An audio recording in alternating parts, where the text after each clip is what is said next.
Hello दोस्तों, IDFC first bank के quarter to के रिजल्ट्स आए हुए हैं। कैसे नतीजे आए हैं, अच्छे हैं, खराब है, सब कुछ दोस्तों वीडियो में बात करेंगे। और हर बार की तरह इंपॉर्टेंट नंबर्स पर ही हमारा फोकस रहने वाला है। तो पहला नंबर जो आपके सामने लाए हैं वो है डिपॉजिट्स का नंबर, और उसमें करंट अकाउंट और सेविंग अकाउंट का नंबर। तो जो कासा जो कहा जाता है 63,305 करोड़ है। मार्च के साथ अगर आप कंपेयर करते हैं तो कासा बढ़ता हुआ नजर में आ रहा है। ईयर ऑन ईयर 37% का ग्रोथ है, और 12% का ग्रोथ आपको क्वार्टर ऑन क्वार्टर भी देखने को मिल रहा है।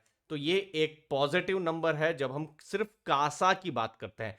लेकिन जब हम ओवरऑल डिपॉजिट की बात करते हैं, जहां पर फिक्स डिपॉजिट्स हैं, वो सब भी जब ऐड हो जाते हैं, और अलग अलग तरीके से जो होलसेल डिपॉजिट सबको हम ऐड जब हम कर देते हैं, तो क्या ग्रोथ हो रहा है? तो वहां पर भी ईयर ऑन ईयर अगर आप देखेंगे, मतलब पिछले साल सितंबर से इस साल सितंबर तक, तो ग्रोथ हो रहा है यहां पर 36% का। और क्वार्टर ऑन क्वार्टर भी आप देखेंगे तो 11% का ग्रोथ हो रहा है। टोटल अगर आप देखेंगे बैंक के पास अभी कितना डिपॉजिट है, तो वो है 1,14,000 करोड़ के आसपास का बैंक के पास ये डिपॉजिट का नंबर है। तो दोनों ही नंबर्स में पॉजिटिव है। तो डिपॉजिट का पहला पैरामीटर हमने देखा। दूसरा पैरामीटर अब हम देखेंगे लोन्स का, कि बैंक्स लोन दे पा रही है या नहीं दे पा रही है, क्या कस्टमर उनको मिल रहे हैं या नहीं मिल पा रहे हैं। तो सबसे पहले इंपॉर्टेंट नंबर नीचे की तरफ हम ध्यान देते हैं कि ओवरऑल पिछले साल के मुकाबले 25% का लोन का ग्रोथ हुआ है, जो कि अगेन मैं कहूंगा एक और पॉजिटिव नंबर है जब हम आईडीएफसी फर्स्ट बैंक की बात करते हैं। सबसे ज्यादा हम देख सकते हैं ग्रोथ हुआ है होम लोन के बिजनेस में। फिर व्हील्स व्हील्स मतलब जो car loan, two wheeler loan जो कस्टमर्स लेते हैं वे वो। फिर कंज्यूमर फाइनेंस, फिर रूरल फाइनेंस, वहां पर भी अच्छा खासा ग्रोथ देखने को मिला है। फिर कुछ नए बिजनेस है, gold loan, digital credit card, सब में हमको ग्रोथ देखने को मिला है। और ये जो नेगेटिव आप देख रहे हैं, ये इनफैक्ट अच्छा ही है, क्योंकि बैंक खुद चाहती है कि इंफ्रास्ट्रक्चर लोन जो है बहुत ज्यादा नहीं दिया जाए। क्योंकि देखिए, एक चीज बिल्कुल सत्य है कि 3-4 सालों में बैंक ने बहुत अच्छा रिटर्न नहीं दिया हुआ है, क्योंकि इन्वेस्टर्स को भी एनपीए को लेकर कंसर्न्स थे, और बहुत पहले बुक जो थी खराब बुक थी, क्योंकि बड़े बड़े जो इंफ्रास्ट्रक्चर रिलेटेड जो लोन्स थे वो खराब हो गए थे। तो उसके कारण से उनके एनपीएस जो थे वो बढ़ जा रहे थे। तो बैंक ने कहा कि अब हम इंफ्रास्ट्रक्चर में जोर नहीं देंगे। जोर कहाँ देंगे? रिटेल लोन्स में देंगे। रिटेल लोन जैसे आप ये सब जो देख रहे हैं, home loan, property loan, wheeler loan, वो सब लोन। तो मुझे उम्मीद है आपको वैल्यू मिल रही है। हम लर्निंग पर ही बात करते हैं, एनालिसिस रिसर्च पर ही बात करते हैं, टिप्स पर बात नहीं करते हैं। हमारा टेलीग्राम ग्रुप है दोस्तों, उसको भी आप ज्वाइन कर सकते हैं। 2200 से ज्यादा लोग जुड़े हुए हैं और लर्निंग का फायदा उठा रहे हैं।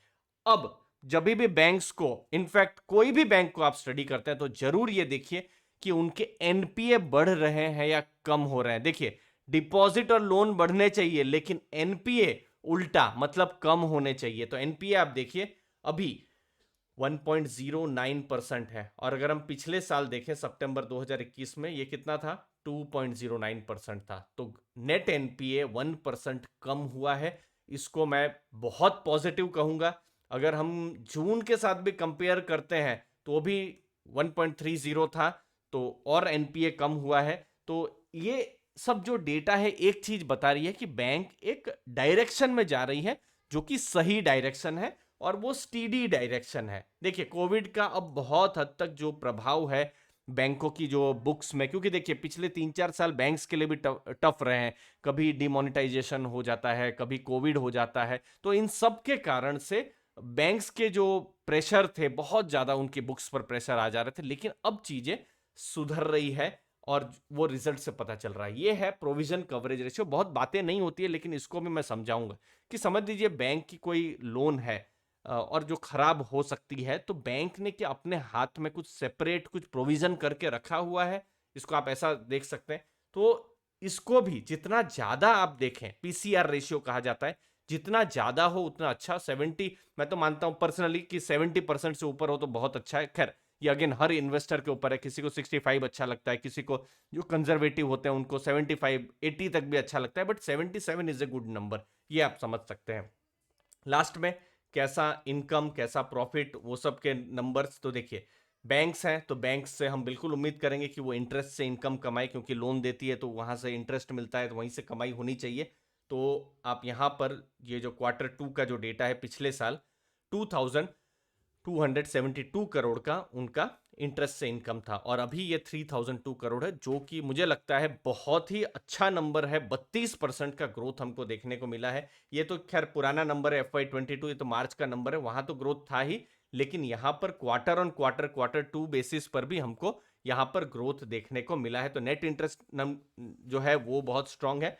फिर प्रॉफिट्स नंबर, ये बहुत इंपॉर्टेंट है कि लास्ट में सब कुछ तो हमने देख लिया, अच्छा अच्छा दिख रहा है, लेकिन क्या बैंक ने प्रॉफिट किया है, पैसा कमाया है कि नहीं। तो ये है Q2 FY23 जो अभी का जिसका रिजल्ट आया है, और प्रॉफिट का नंबर सबसे नीचे देखिए, मैं ब्लैक कलर में मैं यहां पर सर्कल कर रहा हूं, 556 करोड़ है। 266% प्रॉफिट ग्रोथ हुआ है। पिछली बार 152 करोड़ प्रॉफिट था, इस बार बढ़कर 556 करोड़ हुआ है। तो प्रॉफिट्स भी बैंक के बढ़े हैं, और ये कुछ नंबर्स हैं जो बहुत ही एक स्ट्रॉन्ग डायरेक्शन, पॉजिटिव डायरेक्शन की तरफ इशारा कर रहे हैं। इंटरेस्ट इनकम के बारे में हमने बात की ही कि इंटरेस्ट इनकम में ग्रोथ हुआ है 32% का। फिर उसके अलावा भी बैंक फीस से कमाती है, फीस में भी ग्रोथ हुआ है 44% है। फिर बैंक के खर्चे भी हैं, बैंक जो भी उनके एक्सपेंसेस है, फिर उसके अलावा प्रॉफिट बिफोर टैक्स, टैक्स सब मिला के ओवरऑल प्रॉफिट्स भी बैंक की तरफ से आए। तो ओवरऑल आईडीएफसी फर्स्ट बैंक के नतीजों ने निराश नहीं किया है, अच्छे नतीजे आए हैं। जितने भी इंपॉर्टेंट पैरामीटर्स हैं वहां पर बैंक ने एक अच्छा परफॉर्मेंस दिया है, और एक ऐसा लग रहा है कि एक सही डायरेक्शन में बैंक जा रही है। बाकी भी और डेटा आएंगे, एनालिस्ट रिपोर्ट आएंगी, सब कुछ लेकर हम आपके सामने आएंगे, बट फिलहाल फर्स्ट कट है, नतीजे अभी फिलहाल सही लग रहे हैं। धन्यवाद आपके समय के लिए। थैंक यू दोस्तों।